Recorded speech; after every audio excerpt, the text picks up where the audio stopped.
Imagine the sky darkening with a storm, not of clouds, but of arrows. Thousands of Parthian horse archers gallop at terrifying speed across the plain, their shafts blotting out the sun like a living shadow. The ground trembles under the pounding hooves, the air thick with tension, the smell of sweat and fear mixing with the dust rising from the battlefield. On the crest of a hill in ancient Syria, 38 BC, two fates are about to collide. This is not just another battle, this is revenge. 15 years ago, at Carrhae, Rome was humiliated in a way it would never forget. 7 legions, tens of thousands of soldiers annihilated. The consul Marcus Licinius Crassus, one of the most powerful men in Rome, killed in a negotiation gone wrong.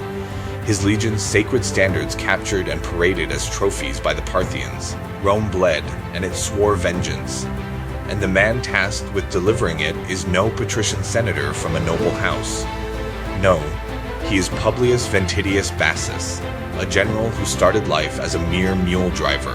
From lowly beginnings, he has risen to command armies, proving that courage, intelligence, and strategy can outweigh birthright. Facing him is Pacorus I, son of the formidable Parthian King Orodes I. Pacorus is a veteran warrior who has already invaded Syria, captured Jerusalem, and humiliated Roman forces on their own soil. His cavalry is legendary, his archers deadly, and his confidence absolute. He expects to repeat the slaughter of Carrhae, but Ventidius has prepared a trap, a lethal strategy that will turn Parthian overconfidence into their undoing. Before we dive into the battle itself, picture this. The stakes are not merely territorial. This is a contest of pride, a clash that will echo through history. Every arrow loosed, every shield raised, every command shouted across the chaos carries the weight of Rome's honor. To fully understand the Battle of Gindurus, we must step back and examine the world as it was in 38 BC. Rome, still called a republic, is only a republic in name.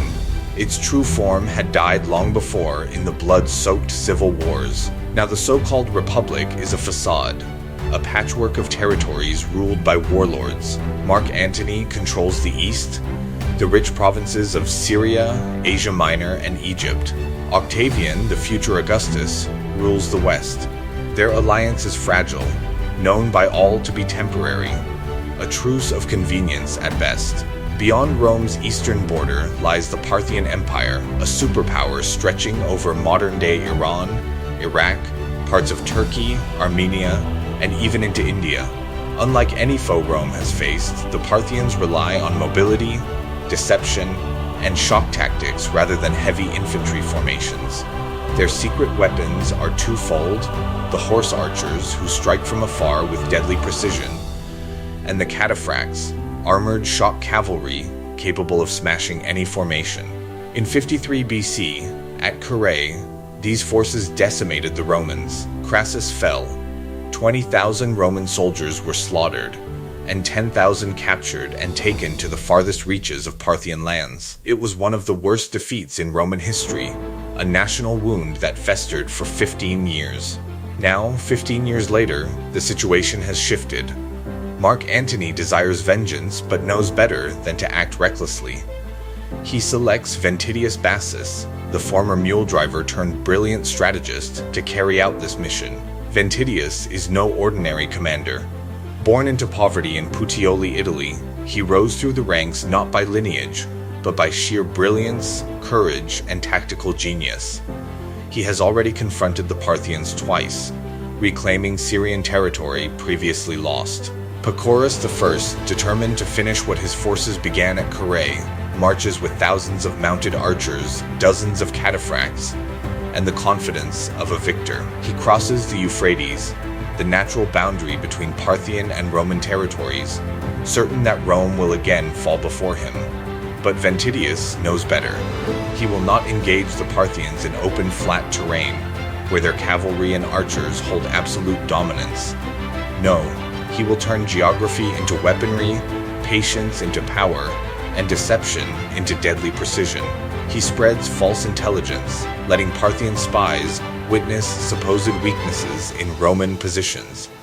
He allows them to believe that some river crossings are weak, others poorly defended. All the while, Ventidius positions his legions perfectly, holding the high ground of Mount Gindaris, overlooking the valley below like an executioner poised for the kill. Pacorus, blinded by confidence, chooses the obvious crossing, unknowingly stepping into the trap laid by a former mule driver who has outwitted kings. The stage is set. The hill, the river, the legionaries' tight formations all converge into a moment where strategy will meet fate, and the course of history will hang by a thread. The air vibrates with tension.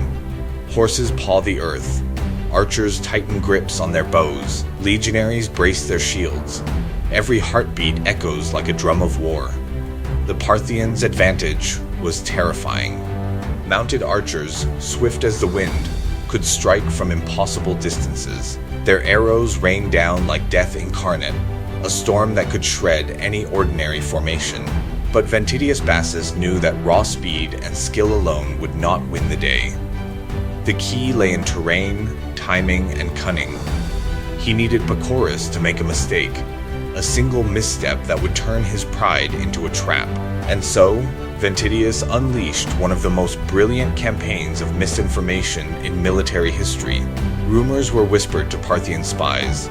False intelligence was planted carefully, legions weak, positions disorganized, morale shaken. Even the river crossings were a carefully orchestrated illusion. Multiple points allowed the Parthians to cross the Euphrates, but not all were equal. Some were easier, favorable to cavalry.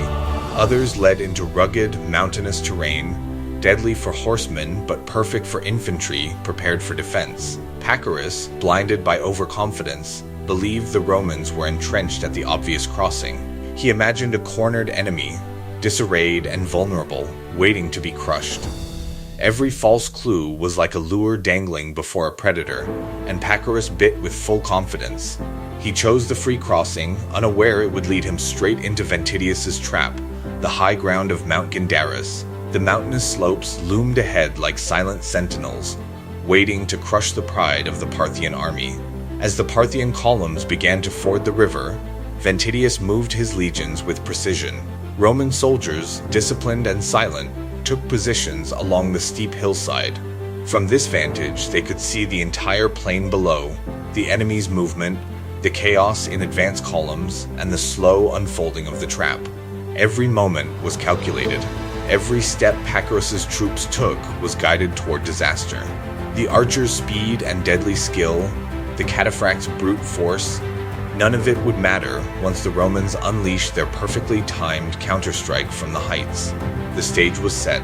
The valley below would soon echo with the clash of steel and the thunder of hooves, but only on Ventidius's terms. Every arrow loosed by the Parthians, every footstep into the trap, was another note in a symphony of Roman revenge that had been 15 years in the making. The tension was almost unbearable. Soldiers gripped their weapons tighter. Horses pawed the earth nervously. Dust rose in lazy clouds around the riverbank, carrying the scent of sweat, fear, and anticipation. And atop the hill, Ventidius watched. Every detail had been accounted for. Every move had been anticipated. Every heartbeat brought Rome one step closer to finally avenging Carrhae. When Pacorus finally realized the trap, it was too late. He had marched his army straight into a slaughterhouse of his own making, yet pride ran deep in the veins of this Parthian king. He had defeated Rome before. He commanded the most fearsome cavalry the world had ever known. Retreat was unthinkable. With unwavering confidence, Pacorus gave the order to attack. Dawn broke over the hills of Gindaris, casting a pale light across the valley below. From their elevated positions, the Roman legionaries could see the full spectacle unfolding, a terrifying, awe-inspiring sight. Thousands of Parthian horsemen spread across the plain, the elite of their force at the center. Their king identifiable by gleaming golden armor and the royal standard fluttering above him. The Parthian archers began to fall. Horses were toppled, riders thrown violently into the dirt. Panic rippled through the front lines like wildfire. Confusion took hold where confidence had once ruled. Pacorus watched, disbelief creeping into his gaze as his deadly mounted archers failed to break the Roman formations. Pride could only carry a king so far. With grim determination, he issued a fatal command. The cataphracts, the elite armored cavalry, would charge head-on. These warriors had crushed infantry before with pure, unstoppable force. But the hill was a killer in itself. Heavy horses, armored riders, each step uphill sapped their speed, drained their momentum, stripped away the deadly impact that had made them unstoppable on flat plains. Worse still, the retreating archers collided chaotically with their own cataphracts, turning the slope into a tangle of men, horses, and weapons. The terrain Ventidius had chosen did all the work for him. By the time the first line of cataphracts reached the Roman positions, exhaustion and disorder had already set in. Veteran legionaries awaited, spears bristling, shields interlocked into an unyielding wall. The cavalry's charge broke against this Roman fortress. Horses fell, riders were thrown aside, and the feared Parthian cataphracts shattered against the impenetrable formation. Then, Ventidius gave the order: counterattack. From the heights, the legionaries descended like an unstoppable avalanche, crushing the bewildered Parthians along the slope. The Romans' training, tight formations, relentless discipline, mastery of close combat, turned every step into death for the enemy. Parthian warriors, skilled at ranged combat and mounted skirmishes, were now helpless without their mounts. Chaos engulfed them. And still, Pacorus would not yield. Watching his army crumble, the proud king made the choice any courageous ruler would. He would die fighting. Leading the last desperate charge with his elite guard, he surged forward into the hailstorm of Roman slings, arrows, and crushing infantry. Every swing of a sword, every lead bullet from a sling, was aimed with ruthless precision at commanders and elite warriors. The battle became a storm of metal, lead, and dust. The elite Parthian guard, trained to dominate on open plains, was torn apart against disciplined Roman lines. Screams and the thunder of hooves filled the air. The mountain slope, once a quiet vantage, had become a killing ground. Every movement, every command, every heartbeat was a gamble with life and death. The massacre was only beginning. Ventidius's strategy had transformed the battlefield.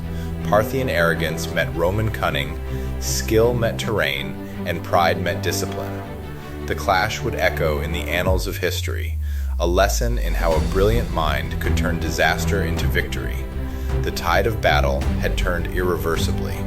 Parthian warriors began to fall like leaves in a storm, their precision and confidence crushed under the weight of Roman discipline. And at the heart of the chaos, Pacorus himself was struck again and again. Wounded, bloodied, yet unyielding, he fought on, refusing to surrender even as the legionaries closed in. The king of Parthia died on the battlefield, fighting alongside the last remnants of his elite guard. His death was the signal for total collapse. With no commander, no coordination, the Parthian army dissolved into chaos. Panic replaced strategy, retreat turned to rout, and the rout spiraled into a merciless slaughter. Ventidius had anticipated this. He had prepared light cavalry units to chase down the fleeing Parthians, and more importantly, he had laid cunning ambushes along the obvious escape routes back to the Euphrates. Those who survived the hill found themselves running straight into death traps. Entire groups were encircled, and those attempting to cross the river in blind panic either drowned or were cut down at the banks. Some of the Parthian cavalry managed to escape. Speed was their only saving grace, as was often the case in ancient battles, but the mighty army Pacorus had brought into Syria no longer existed. Thousands lay dead, the survivors scattered, leaderless, and powerless to strike again. The victory at Gindarus was absolute. Its consequences reverberated across the ancient world. 15 long years of Roman humiliation from Carrhae were finally avenged. The legendary Parthian mounted archers, once thought unstoppable, had been decisively defeated, their myth shattered forever. Ventidius Bassus, once a humble muleteer from Penno, had now etched his name into history. He became the first Roman general to annihilate a major Parthian army, earning a triumph in Rome, one of the highest honors a Roman commander could receive. For Pacorus and the Parthians, it was a catastrophe. Their military supremacy in the region lay broken, their aura of invincibility extinguished. The stage was set for a new order in the east. But Ventidius, ever the strategist, knew that war was only half the battle.